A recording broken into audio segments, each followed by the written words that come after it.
Assalamu alaikum. Hurmatly Bishkek shahrining turg'undari. Mana Alleya bolot degan yer, bunday skver bolot turgan deb turgan жерде MTU'nун кызматкерлери сатып берген. Бул жерде казып ташып алып кетти дагы. Анан дом салабыз деп проект кылган, проекттерин чизип, азыр эч кимиси жок. Буну саткан MTU'нун кызматкерлери камалабы не болот? Я бул кайра ушинтип туруп, могу домго окшоп убакытын созуп бүтүп кетеби. Могу домдагы ошо скивер болот деген жерге куруп берген. Мына. Бул жагы жол. Нары жагы домдордун парковкалары. Бул жерге дом чөт, 15 этаж дом чөт деген. Бул жерге дом чөт турган болсо, парковкасы жок. Миң подвалынан болгон күндө деле подвалына парковка батпайт машиналар.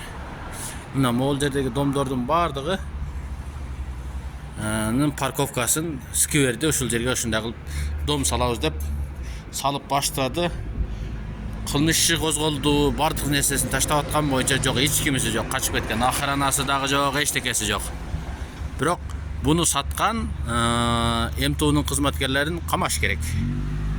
MTU ушуга аралашкан бардыгын камаш керек. Ошондо анан ушундай бир куркулдайдын уясындай болгон жерге дагы дом салганды токтотот. Үй салганды токтотот. Могу 15 этаждуу үй мына жерге түшө турган болсо, парковкасы каяктан болот? Кириш чыгышы каяктан болот? Могу үйлөргө бардыгын не бербейби? Коопсуздугу, пожарный кайсы жактан келет? Мына могу домду бүтүрүп салган. Ушундай ызычуу менен эле мына. Астында дагы, аркасында дагы бүт бардыгы жол. Парковкасы жок, үй бүтүп калган.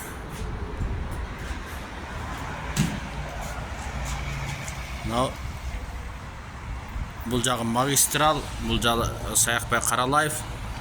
Бул жагы наркы домдун неси, ограждениясы, бул жагы эски домдордун ограждениялары. Кайсы жерге парковка, кайсы жерге кире бериш, кайсы жерден балдар чыгып ойнойт. Şu sıralarga түшүнбөйм. Буну сатып жүрген кызматкерлер не болду? Ошолорду да түшүнбөйм.